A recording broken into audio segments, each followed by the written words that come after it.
Hello everybody, today I'm going to be talking to you about Octopus tariffs and how they work with your HANCHU system.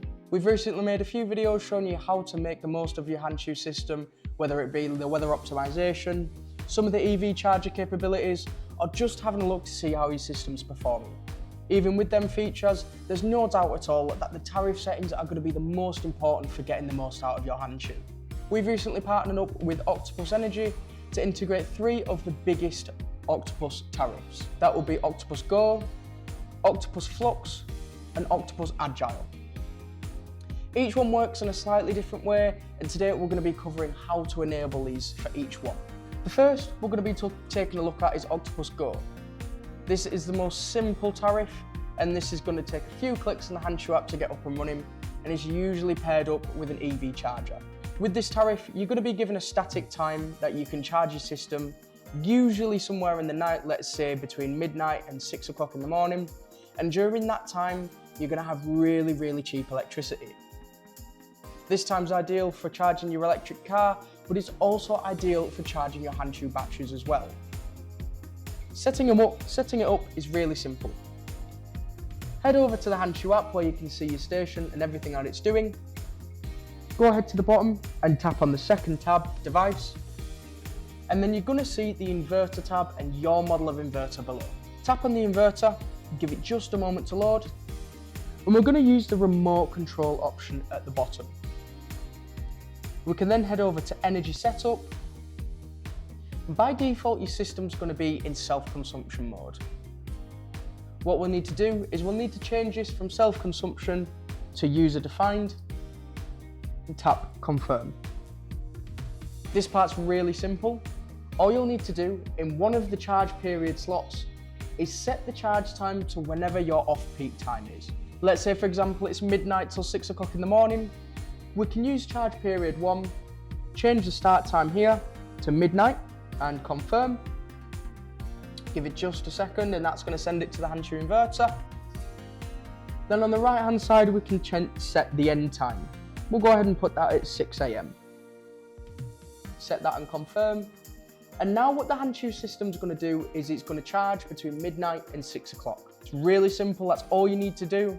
And if you're on a tariff that has a static cheap time and doesn't change, and it's not Octopus, you can still make it work through this method.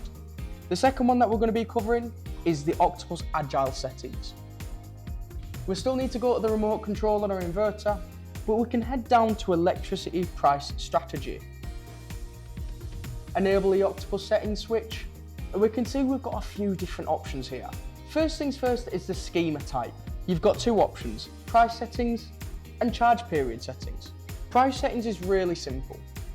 Your HANCHU inverter is going to check the postcode in your area and see what them Octopus prices are at that time. And what it's going to do is it's going to charge or discharge based on the price that you set. For example, this system here sets 14 pence per kilowatt hour on the charging price. What that means is any time that the Octopus price goes below 14 pence, the system's going to see this and put the system into a charge. Do bear in mind, if you have the price too low, you might not find that there's many times your system can charge. The same works for the discharge price as well. You can set the price here, and the system will discharge anytime it sees a price above what you specify. Say for example, we set this to 10 pence by tapping on it and typing in 10 and confirm. Anytime the HANCHU system sees that Octopus will pay more than 10p per kilowatt hour, the system will go into discharge. As I mentioned with the charge settings, like the charge price, don't set it too low because you won't get a lot of time to charge, and don't set your discharge price too high because you might struggle to find time to discharge. I've seen this before with a few systems. Of course you want to make the most of it, but you also have to be realistic in terms of pricing. What you might end up finding is if your discharge price is too high, then you might not see the system charge or discharge as you'd expect, and it can lead you to believe the system isn't working. If you have been tinkering around with the Octopus settings, of course, as you get in the ropes with things, it's easy to mess things up. Luckily, it's not too hard to amend. If you've got the Octopus settings on and you're seeing the system's not really charging or discharging as you'd expect, then just double check in your Octopus settings that your price and your charge and discharge price aren't too high. You can turn the Octopus setting switch off at the top here if needs be. Oh, and the other schema type we're going to be looking at is the charge slot settings. Go ahead and tap on schema price and we can change it from price settings to charge period settings, and the system's going to work a little bit differently. The night before, the system's going to have a look at the next day what the prices are going to be, and it's going to work on half-hour slots. We have two low tariff quantity settings. We've got from midnight till 8 o'clock in the morning, and we've got the midday, 12 o'clock till 7 o'clock in the evening. We'll focus on the midnight till 8 in the morning. What it's going to do is it's going to choose the 4 lowest priced half-an-hour slots. Now what I mean by that is we can see the first setting here set to 4, but we can set it to however many slots we want. When we specify 4 for this example, what we mean is 4 different half-an-hour slots, so 2 hours of combined charging. It'll take a look at midnight till 8 in the morning, and it'll spot the cheapest half-an-hour ones throughout the night. For example, the first slot might be at midnight, the second slot might be at 2 in the morning, the third slot might be at 2:30 in the morning if it's really cheap, and the last slot might, for example, be at 5 or 6 o'clock in the morning. You've got 2 settings here for that, so as I mentioned before, midnight till 8 o'clock in the morning, and then midday till 7 o'clock in the evening. Obviously at the bottom here, you've got the country, which is going to be UK for this circumstance. But below that, we can also set the postcode as well, which should ideally be done as your system's set up. One of the other things that you might want to consider when you're working with the Octopus tariffs, and specifically the electricity price strategy options, is the final option on the bottom. And this is to set your preference between weather optimization and the Octopus price settings. Now, we covered in another video how the weather optimization works, and if you haven't looked at that already, it's really simple. The HANCHU system's going to take a look in your postcode, it's going to see the weather for the next day, and it's going to charge the batteries according to that weather. If it's going to be a really sunny day, it'll keep the batteries nice and empty to give plenty of room for your solar. And if it sees that it's going to be a rainy day, it'll make sure to get your batteries nice and charged up, preferably on a cheap tariff, to make sure that you've got plenty of battery storage there available the next day. Now, of course, because they both work with charge times, the Octopus and the optimization, you need to be able to specify which is preferred. You can do this at the very bottom, and you can choose either Octopus charging is preferred or weather compensation charging is preferred. If you set it to Octopus charging is preferred, it's fairly self-explanatory. Let's say it's going to be a sunny day the next day, where typically the weather optimization would charge to 60% and no more. If you have it set to prioritize Octopus, if the electricity price, say for example, we're on the price settings, if the electricity price goes below that 14p or above that 10p we specified before, it's gonna still charge and discharge anyway. Let's say for example you change it to prefer the weather compensation, even if the electricity is really cheap, it's not gonna surpass the power that we've specified in the weather compensation.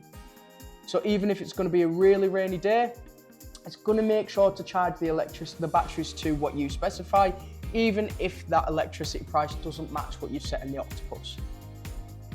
Now, I know it can be a bit of a mouthful trying to explain it, and it's really not that complicated once you have a look in the app and see the settings for yourself. The third and final tariff that we're going to have a look at today is the Octopus Flux.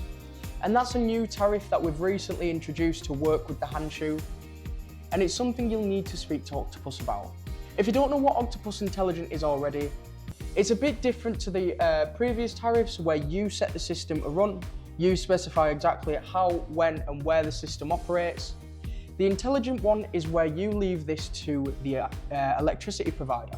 What the Intelligent system will do is it will dynamically charge and discharge your system for you based on grid load and demand and price variation. Essentially, you set this up, leave the system to do its thing, and Octopus will charge, discharge your batteries as they see fit. This isn't actually set up in the HANCHU app. You'll need to get in touch with Octopus, your electricity provider, to get this arranged for you. Unfortunately, we don't have a demonstration today, as I say, it's something you do through your Octopus app. But within the app, you'll be able to swap over to the Intelligent tariff, and in there you'll be able to let Octopus know you've got a HANCHU system. From there you'll be able to sign into the HANCHU ESS page, authenticate your account, and the system will then swap you over to the Tariff, and then you'll be able to see that your HANCHU now works with the Intelligent. One way we know how it's working is if we go back just a few steps to the remote control page, we can actually see here on the real-time tab that the work mode is user-defined. When you're on the Octopus Intelligent tariff, you'll see that the HANCHU system will tell you that it's working through Octopus, so you can see the system's just doing its own thing and you don't need to intervene. Obviously, do bear in mind, like changing into any tariff, you do need to be careful what you do with the system. So if, for example, you go in and change the work mode manually, you'll probably find the next day that your HANCHU system's moved back to the Octopus one. That's because Octopus controls your system unlike yourself, so if you do want to take back control of your HANCHU system, you'll need to swap over to one of the tariffs I've mentioned before, or perhaps an alternative provider if that's what you'd like to do. As I said before, the tariffs are pretty wordy and it's easy to get lost in all of the different names. Each one has pros and cons, and what that might work for you might not work for another person. But if you're unsure, it's worth getting in touch with us if you're an installer, or with your original installer if this is fitted in your home, to help you get to grips with how this works. Of course, as I mentioned before, if it's Intelligent or any other Octopus tariff, it's worth getting in touch with Octopus directly, who should be able to answer your questions on the tariff side of things. Do your research, have a look, ask the questions, and don't be afraid to have a look in the app and flick that Octopus setting on, because you can always turn it off later. That's all for now, guys. Thank you.